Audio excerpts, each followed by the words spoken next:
Welcome to The Divine Style with Gerlinda, Stella, personal stylist and spiritual mentor, and Alison, Maiden, psychic medium and metaphysical teacher. Each episode we share spiritual lessons to cultivate self-love and self-expression so you can become the best version of you. We're sorry we've had a bit of a break. It's been a pretty full-on year. Well, you just keep moving. I do. I've moved 3 times already. You're about to move I'm as about well. to move. Everybody's moving.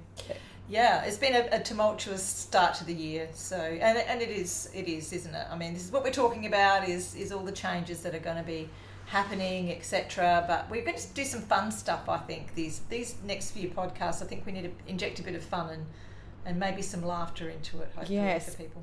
Even though today's topic doesn't always sound fun, but we are going to try and make it seem a little bit more, I don't know, funny. We'll try and make light of maybe what could be a bad situation. Yeah. So today's topic is when your time's up, it's up. So many funny stories about this. It's coming from a point of view where you know that there's life after death and that you know that people are fine on the other side, and if they're not, then they'll get sorted out or helped. Just to move into this really, I suppose, a lot of people don't like talking about death, right? No. It's a controversial kind of subject. So we just thought we'd make a little bit sort of lightheartedness about it in saying that, you know, there's been some really unusual ways people go out the door. Yes, and I think that's how we got started on this, that we were having a discussion because you're a paramedic for so many years. Yes. And you've told me some of these ways and I literally said the phrase, when your time's up, it's up, isn't it? Because they're so uncanny. Yeah. And there's been multiple stories about this, you know, around the world, and I've sort of had a look at a few of them, and one of the things that really stuck out to me was if fate or the angel of death, Azrael, the angel of death, doesn't get you in one way, or if it's your time, then something else will come along and get you. I know, and it does sound bad, we're laughing, but it is one of those things that you think, you know, I say to my dad, we go walking and I'm always a little bit nervous about a tree falling, because you think you'd have to be so unlucky for a tree or a branch to fall just at the moment you walk past. Happened to a lady in Adelaide. That was, I think that was only a couple of years ago. Yes, and we're also point out no one deserves this. Oh my gosh, this is no, nothing about no. you know, a karmic thing getting taken out. It's just saying that, you know, your time on earth is done at this point in this lifetime. Well, from the spirits I've spoken to, and certainly my guides, they talk about how we all choose the way we go out the door, and it is part of our karmic path to choose the way we pass. So if people do pass in an accident at a certain age, you know, we say it is their time, okay? It's their time. Suicides is different because it's a chosen thing. They've chosen to do that. But even saying that, I actually had a reading myself once with a reader, and 2 years before the event, she predicted a friend's son passing. Only she saw it as a passing, but in actual fact he did suicide. So in saying that, there will be links in the description about seeking help if anyone is feeling suicidal or depressed, and to reach out and get help. But it's such an interesting subject when you start looking about why it happens and where it happens and how it happens. And I mean, we all want, you know, a quiet passing. We don't want to have to suffer, or I think that's the thing, you know. I mean, I'm not scared of death at all. I'm not either. But I suppose we are all a little bit kind of curious as to the way we're going to go out the door. And so as a paramedic, you're quite right. I did see some incredible things. I saw things where you would think that person, there's no way they could have survive that, and yet there they are, they're standing there without a scratch. Yes, it works both ways as well, doesn't it? That it's not one or the other. It's sometimes people survive these incredible experiences that you think surely they're going to be taken out in that moment. I mean, I've seen cars where you see the photos of the cars and they've been crushed, and then the people have walked out somehow. Yes, yeah, it's definitely divine intervention, and so, you know, if your number's not up, it's not up. It's not up. But there was a really famous one about a lady in New York City, and you know how busy New York City is.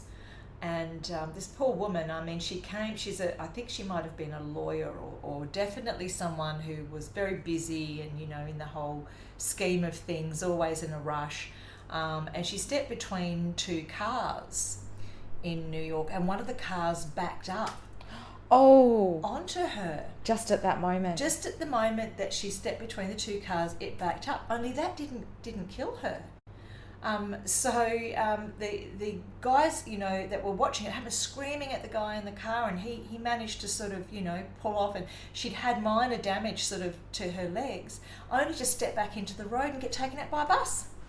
Oh dear. So it's like, how do you explain this? If one impact didn't get you, then another one did.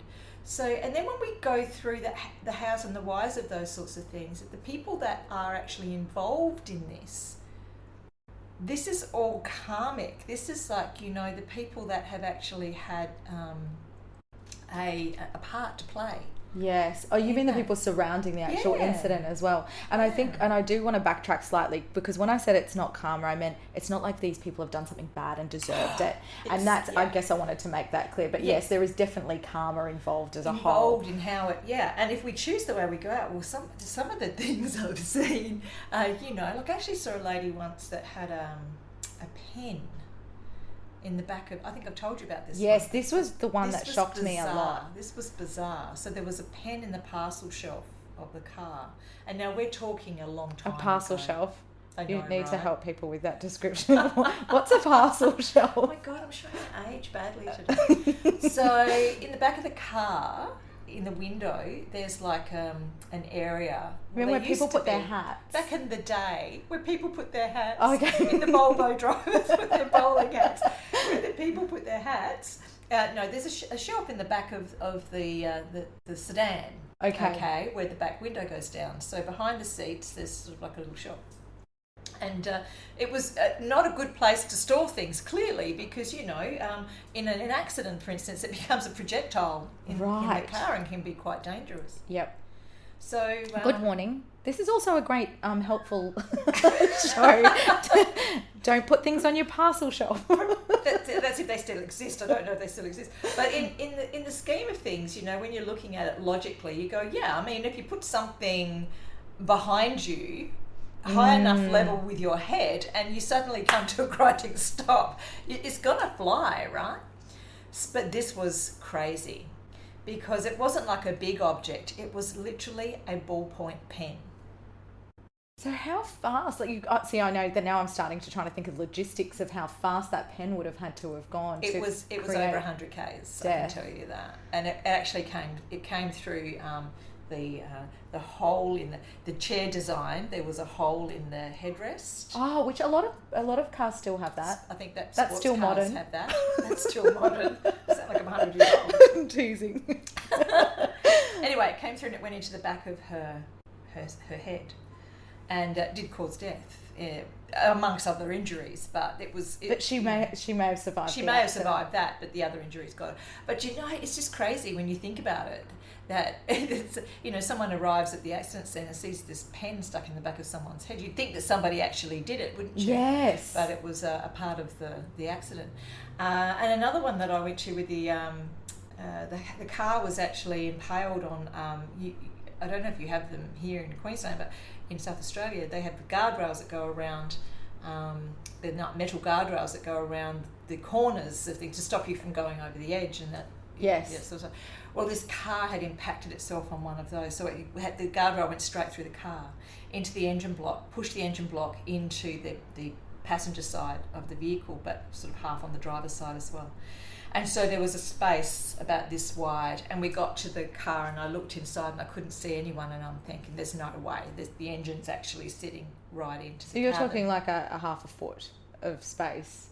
Right, that this person... This guy came and he stood next to me and goes, it was pretty miraculous I got out of there. And I'm like, oh my gosh. At that point, did you think it was a ghost? Good point. I actually did double check. Pinched him, poked him. No, I did actually think, is this a voice or but no, he was real. He was still embodied and had just had a couple of scratches. on That's him. incredible. Yeah, and there was several sort of stories like that. But I really feel like this is purposeful when we start to look at the bigger scheme of things, and do we have a choice as to when we go out the door? You know, is it something that we actually choose to do before we come? Are there several windows of opportunity for this? How many times have you heard of people having close calls? Yes, or near-death experiences, which we will talk about in the following podcast. Yeah. It's incredible having close calls. And even myself, in, you know, when you just turn at that very moment and you miss having an accident, or you go a different way home and then discover there was an accident on that way. I mean, cars obviously are notorious for dramatic, you know, accidents and things like that. So when I think of those things, or people when they've gone to get on planes and the planes have crashed, all those moments of, like you said, divine intervention, it's really incredible to be grateful for those moments that maybe we're still here. Well, I actually think through my own experience and through things I've also read about preordained or pre-arranged passings, you know, this has been for years now that I've actually looked at this, because you can actually see someone's aura when you're psychic. You can see their energy field around them. And there's been a couple of times I've picked up on illness with people because I've actually seen it in their aura. The aura gets quite grey or an olivey green kind of colour, particularly when there's cancer present in someone's body. And a healthy aura is obviously a bright, nice, clear colour. So there's a story about a famous psychic in New York City. New York's pretty big for this sort of stuff, obviously. She was living in a very, very tall building, several stories up. She was on the top floor, and the lift had obviously been going up to the top floor and had been collecting people as it went. This is back in the 1930s, I believe. Old-fashioned, you know, the guy that used to stand at the lift and let people in. Anyway, she the door finally opened for her, and she's looking at these people in the lift, and they didn't have any auras. Uh-oh. They were all black. And she looked, and she was so shocked at what she saw, she didn't get in the lift, but she didn't say anything either. Oh, she just was in shock. She was in shock. The doors closed, and a couple of feet down, the lift went down. The whole lot went down, and everyone in the lift, you know, passed. Oh, that just gives me goosebumps. That does. Obvious that she wasn't meant to go in. But yes, you think, well, if she didn't see it on the other people, none of them were meant to get out either. So that's what I mean. I'm like, is this stuff all prearranged? Is this, you know, the way that we're meant to go? Are our angels lining stuff up for us? What a thought. Well, and that's it, isn't it? I do think about, I used to be afraid of death. I used to be really afraid of death, and it used to create a lot of anxiety for me, not just my own death, but the death of the people around me. Yeah. And I think it is a fear that a lot of people have. But when I do find that there is comfort with the thought, or with that sense that maybe we do choose, maybe there is this like you said, preordained, like we already know it's going to happen. And that's a really good thing too, and you see how people have said to me, like when I've been doing my evenings with spirit, the intimate ones especially, when you have a chance to chat to people afterwards, and they say, you know, my son said to me that he felt that it was his time, or his time was coming, and it was an accident, it wasn't deliberate or anything like that, or he might have passed, you know, with some sort of medical issue or something. So sometimes people do feel it's their time. Yes, before it happens. I remember I had this beautiful neighbour that I grew up with. We called him Uncle Jim. And I remember my dad always saying, you know, he always just had this feeling that I called him Uncle Jim, but he did too. He had a feeling that he wouldn't live long. Right. And so whenever that song plays, Only the Good Die Young, I always think of that, because he did pass very quickly and very suddenly in his 50s. This is, oh gosh, we're going back probably 20 years now. But I do feel he knew that he wasn't going to live for a long time. And you do hear those stories where people say that. And even very young, like you said, if someone says their son or their child, they tend to know. Well, when we come in from spirit world, we do have all of our memories and things wiped so that we don't remember. Otherwise, it would be pretty difficult to stay, because, you know, remembering how beautiful and peaceful and everything it is over there. You want to go back. Yeah. I've got to come here and do my lessons, sure, you know. But this is why they say, you know, they drink from the river of forgetfulness. And so when they come through, they're not going to remember. But I'm sure that certain pieces stay, that there's certain pieces sort of stick in your mind, and that's one of them. You know, like having a knowing that I'm not going to live past 50 or whatever. That's a knowing. I remember my pop telling me this when he was in his 80s when he passed, but I remember a couple of weeks before I'd gone to see him, and he said to me, "Sweetheart, I don't have long left." And because at that stage I was extremely afraid and I loved him and I didn't want him to go, I got really angry and said, "Don't talk to me like that. Don't ever say anything like that. You're never going to die." And I think I was only about 20 at the time as well. So it was very traumatic for me. And then when he did pass, and he knew for those weeks. I remember talking to him on the phone and saying, "Can I come visit you?" And he said, "No, sweetie, you just stay where you are. I'm totally fine." Because he, in that moment, was trying to protect me. Because I told him I didn't want him to tell me he was going. And now, if somebody says that to me, and I've had people now say, I think my time's getting close. It's that was a blessing to have that lesson then. So now I say, "Tell me about that. What does that feel like? Are you okay? Have you seen anything?" Because often people have told me that they've been dreaming of their parents or people that have passed and things like that. Yeah, absolutely. And I remember doing a reading for a lady ages ago now, and she said she hadn't spoken to her mum for a really long time. And we had the reading, and I said, "Look, I really feel like you need to make contact with your mother." Like, I urged her to do that. And she said, "Why do you think she's going to go?" And I said, "Well, I can't tell you for sure because, it's between them and God, but I'm just getting this really strong urge that you should contact your mum." Anyway, she messaged me a couple of months later and said, "I really appreciate you being honest with me because my mother did pass 3 weeks after I got into contact with her, and I had that 3 weeks. We had that time to heal old wounds and get to know each other again." And I think it's, even though people don't want to talk about this stuff, I think it's really important to understand that we're all going to go. We are. And that whole thing about when your time's up. Yeah. That we are on borrowed time. It does feel like that a lot of the time because that's the one truth about life, isn't it? That there's death. And taxes. Gosh, it would be great to not have taxes. It would be. But what you were saying before about, having that prior knowledge and then being able to use that time wisely, without feeling, you're going to feel the loss. You know that. And to be honest, I think sometimes when someone's going to pass because they have an illness, it gives you time to grieve even before they go, but it's when it's sudden and out of the blue, and when they are quite young, it can be such a shock. But when people have that insight and knowing that maybe I don't have a lot of time left, don't dismiss them, don't ignore them, and don't waste time. I say that people don't waste time. That's the one thing that Spirit are very, very adamant about when I'm doing readings. It's like, time is so very precious on this planet. Do not waste time. Yes, time is the gift itself here. It certainly is. Did you just I just got massive goosebumps when I said that. So it's I think beautiful. My guides are agreeing. Of course they are. You wouldn't have it any other way. No. But the other side of this, I suppose, is fear.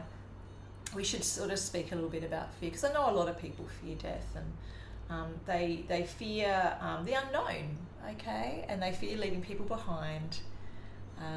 And I can reassure everyone that from the spirits that I've spoken to, I've been doing this for a very long time, over 40 years, I've never had a spirit from Spirit World tell me that they aren't happy. That they may not agree with what people are doing on this side, particularly when they're hurting other family members and things like that. There's been warnings given for sure. But they've never said, "I'm unhappy" or "I don't feel content." And a lot of the time I get it's a beautiful place. And and even though I've been doing it for a lot of a shorter time, I've had that same experience where people will tell me what they're doing over there, which I think we should definitely do a podcast on that as well. Yes, do a video. Absolutely. Talk about the experiences that people have shared with us that they've had over the other side. I think that would be actually quite comforting to a lot of people as well. And yeah, look, the majority of the spirit contact readings that I do, people say, are they okay? Are they happy? Are they pleased with did they like their funeral?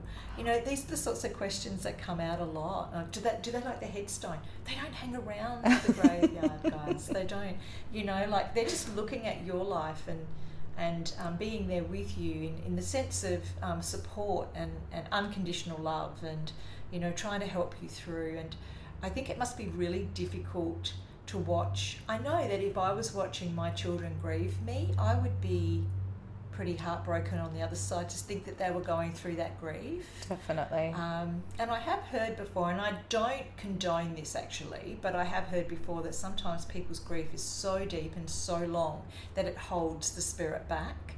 I don't actually completely believe in that, because I believe we are all autonomous and we're all sovereign and we have our own you know, soul purpose in life, and so we don't necessarily have to be held back by someone else's needs or wants. However, if you do love that person and you are looking at them grieve and suffer, then I would say it has an impact on the person who's passed and how quickly they can heal on the other side. Which brings up, I guess too, that's that anxiety, isn't it, with that comes with the passing of someone, but also that anxiety of that fear of death, like we were talking about before. So trying to overcome that, so when you do recognize that when your time's up, it's okay. It's not really the end, it's just the beginning. No, exactly. And there's so many people that I've sat with that have had very peaceful passings, and it's been quite beautiful, and I can honestly say I've always seen a smile on their face, you know, just at that moment, or they've spoken the name of someone that has already passed over. I remember when my darling mum was going, and she had cancer and she had a slow passing, and she was in the middle of the night. She was saying, you know, my dad, his name was Ron, and he'd passed 10-15 years before her, and she was yelling at him, Ron, get off my bed. You're sitting on my legs. Get off my bed. Oh, so funny. Some people would say it was the morphine, but I believe that she actually, because she was really psychic, my mother, you know, and I think she knew that he was in the bed there waiting for her to be ready to go across. You know, he was waiting for her, and she was just yelling at him like she used to do in life. You know, that's so funny. I could imagine the family all saying the same thing. Yeah, go away, Dad. Leave her alone. Yeah, just let her be. But yeah, I mean, that was an interesting thing. And from a personal point of view, you know, we had our family around us. One of my brothers who couldn't cope with her passing, he was not there. But it was so interesting how every one of us was in the room except for him, because he couldn't cope with the passing. He had left earlier that day. He'd been there for a long time. He'd left earlier that day, and I think she waited until he left because she did not want him to go through the trauma of watching her take her last breath, you know, whereas the rest of her children were all around her.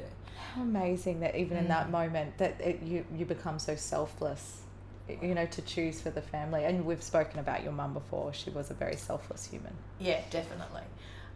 He's since gone over, my brother, and was so fascinating because I was in the hospital room with him, and yes, he had a lot of morphine on board. He was also suffering from cancer, but he said that he could see Mum and Gary, my other brother. He was saying that he could see them in the room, and he was talking about them quite a bit. So wow, that was another sort of thing. It doesn't surprise me with our family, but you know, it was just very comforting, and I could feel them in the room as well. It's very comforting to know that your loved ones will come for you when it is your time, and that there's someone on the other side ready to catch you, so you're not going through the tunnel on your own. Yes. Oh, that's beautiful. They're great stories. I've really enjoyed this podcast. I think it's really amazing topic to be talking about. Well, yes, don't be scared, guys. Don't be scared, okay? It's something that has to happen to all of us. I think it's really important to be aware that we are all going to go at some point, but it's our attitude, it's the way we look at things, and definitely when your number's up, it's up. It's up. Thanks for listening and also watching, for those that are watching on YouTube, to the Divine Style podcast. We look forward to bringing you more episodes. We'll talk again soon. Thanks for listening to The Divine Style with Gerlinda, Stella and Alison Maiden. You can ask questions or find out more at gerlinda.com.au or alisonmaiden.com.